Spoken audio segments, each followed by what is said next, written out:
L'humanité guidant le peuple, une œuvre réalisée par un jeune maître de son temps, Eugène Delacroix。大家好，欢迎收看新一期的《纸上富贵》。今天给大家介绍的是1978年版的100法郎德拉夸。这张钱从78年开始印刷，79年正式流通，一直印到95年。到99年的时候开始逐步回收，09年正式退出流通。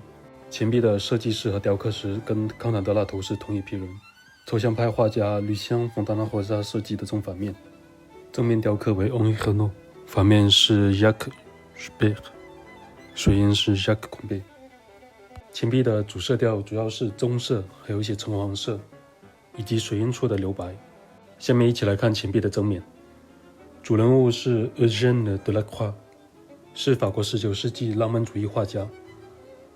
他的风格是不强调画作的精确细致，而是更倾向于奔放自由的笔触和明暗强烈色彩的运用。钱币上的人物是他的自画像，大家可以对比一下原图。领口往下呢是2支画笔，还有一个画板。画家的眼睛直视前方，表情有点严肃，略带忧郁。右边呢是他的代表作《自由引导人民》。这幅画创作于1830年，表现的是当时法国的7月革命。当时的民众以暴力抗争的方式反对国王查理14的统治，斗争持续了3天，最终是以查理14下台，路易菲利普继承位高中。钱币没有完全照搬原图，而是选举了画中最重要的2个人物，一个是拿着3色旗和枪的自由女神，以及右边双手各拿一把枪的小孩。另外，原画中自由女神左边的这个男人，有说法说他是画家本人。再来看一下钱币的左边，左上角是100法郎 100 francs 的法语写法，与右上角的100阿拉伯数字对称。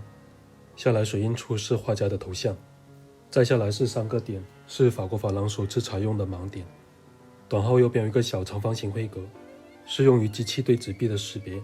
钱币的背面还是对应的人物，可以看到画家的肩膀以及拿着鹅毛笔的手，人物的形象更加突出，感觉是在进行创作。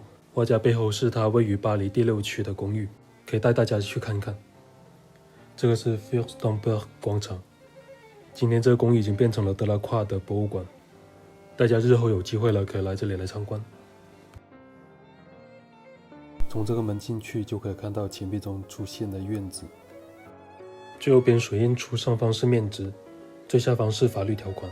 这张钱以现在的眼光来说，设计中规中矩，但在当时是属于比较革新的钱币，而且这张钱印刷了将近15年，一直在进行不断的修改，所以颜色和防伪上都有一点区别。